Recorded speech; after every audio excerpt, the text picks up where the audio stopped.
નમસ્કાર મિત્રો આપની સાથે હું છું પિનલગીરી ગોસ્વામી। મિત્રો આજની વિડીયોમાં વાત થશે આજે તારીખ 24 મે થી લઈને 31 મે સુધી ગુજરાતમાં કેવું રહેશે હવામાન, શું વાવાઝોડું ગુજરાતમાં અસર કરશે, શું વાવાઝોડું ગુજરાતમાં લેન્ડ કરશે, તમામ પ્રકારની માહિતી આ એક વિડીયોમાં તમને આપી દઈશું। અત્યારે મિત્રો અરબી સમુદ્રમાં જે સિસ્ટમ સર્જાય છે તે વાવાઝોડામાં ધીમે ધીમે પરિવર્તિત થઈ ગઈ છે। અત્યારે લો પ્રેશરમાં તેની પરિસ્થિતિ છે અને આવનારા 24 કલાકમાં ડિપ્રેશનમાં ફેરવાય તેવી પરિસ્થિતિનું નિર્માણ થશે। આ જે વાવાઝોડું છે મિત્રો અગાઉ 2 દિવસથી જણાવીએ છીએ કે આ વાવાઝોડું ગુજરાતમાં લેન્ડ કરવાનું નથી, તે મહારાષ્ટ્રને 100% તે અસર કરશે અને મહારાષ્ટ્રમાં આગામી 2 થી 3 દિવસમાં થઈને કુલ 12 ઇંચ જેટલો વરસાદ પણ થઈ શકે તેવી સંભાવના છે। 2 દિવસથી મિત્રો આપણે જણાવીએ છીએ કે વાવાઝોડાની અસર ગુજરાતને થશે, પરંતુ વાવાઝોડું ગુજરાતમાં લેન્ડ નહીં થાય, મહારાષ્ટ્રને ચોક્કસથી અસર થશે। દક્ષિણ ગુજરાત અને સૌરાષ્ટ્રના અનેક ભાગોમાં હજુ પણ 31 મે સુધી વધતા ઓછા પ્રમાણમાં વરસાદ વરસી શકે છે। હવે મિત્રો વિસ્તારથી વાત કરીએ તો ઘણા મિત્રો વિડીયોનું થંબનેલ જોઈને સીધા જ કમેન્ટ કરવા લાગી જાય છે, વિડીયો પૂરી જોતા નથી। આપણે એમ નથી કીધું કે વાવાઝોડું ગુજરાતમાં લેન્ડ કરશે, તમામ પ્રકારની માહિતી સંપૂર્ણ વિડીયો જોવાથી ખ્યાલ આવશે, એટલે વિડીયોને પૂરેપૂરી જોતા રહેજો।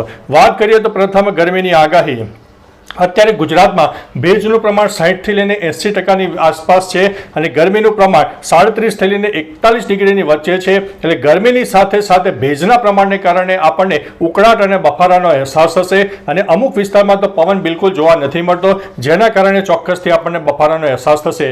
અત્યારે મિત્રો તમે પણ જોઈ રહ્યા છો કે અમે પણ પરસેવે રેબઝેબ થઈ રહ્યા છે, કારણ કે મધ્ય ગુજરાતના આણંદમાં પણ ભેજનું પ્રમાણ 70%ની આસપાસ છે, ગરમીનું પ્રમાણ વધારે છે અને બીજી તરફ પવનનું પ્રમાણ નથી, એટલે ચોક્કસથી આ પ્રકારના પરિબળો તમામ લોકોને અસર કરનારા છે।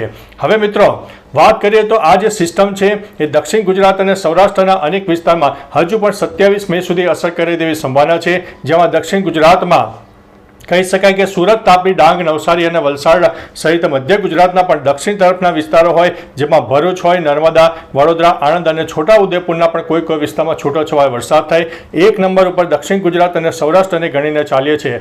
સૌરાષ્ટ્રમાં પણ ખાસ કરીને ગીર સોમનાથ હોય, જૂનાગઢ, અમરેલી, બોટાદ અને ભાવનગરના અનેક ભાગોમાં હજુ પણ મેઘતાંડવ જોવા મળે, કોઈ વિસ્તારમાં તો 1 ઇંચથી લઈને 3 ઇંચ જેટલા પણ વરસાદ થઈ શકે છે। મિત્રો મહત્વનું છે કે આ વાવાઝોડું ભલે ગુજરાતમાં લેન્ડ ન થાય, પરંતુ તેનો ઘેરાવો મોટો હોવાને કારણે તેની વ્યાપક અસર ગુજરાતને ચોક્કસથી થઈ રહી છે। ધીમે ધીમે આ જે વાવાઝોડું છે એ મહારાષ્ટ્રને તો અસર કરી જ રહ્યું છે, પરંતુ તેની અસર ગુજરાતમાં દક્ષિણ ગુજરાત અને સૌરાષ્ટ્રમાં આગામી 3 દિવસ ચોક્કસથી મળવાની છે અને હજુ પણ ગુજરાતમાં 31 મે સુધી આ સિસ્ટમની થોડી ઘણી અસર રહેશે અને છૂટોછવાયો વરસાદ પણ રહેવાનો છે। આવનારી તારીખ 31 તારીખ સુધીમાં તો મધ્ય ગુજરાત અને ઉત્તર ગુજરાતના પણ ભાગોમાં છૂટોછવાયો વરસાદ થાય તેવી સંભાવના છે।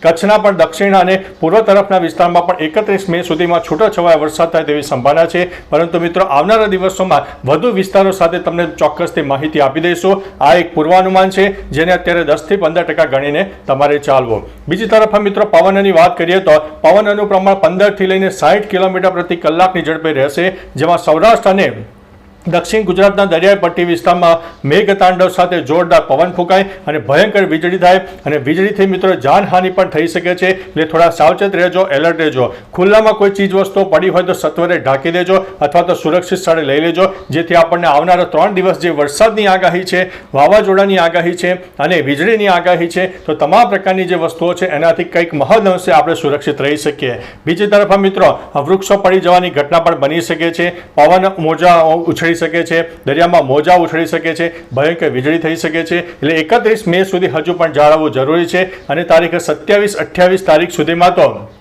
કેરળમાં પણ ચોમાસું દસ્તક આપી દે તેવી સંભાવના દેખાઈ રહી છે। તો ચાલો મિત્રો ફરીથી લેટેસ્ટ ઇન્ફોર્મેશન અને વરસાદની નવી આગાહી લઈને મળતા રહીશો, ત્યાં સુધી અમને રજા આપશો। નમસ્તે।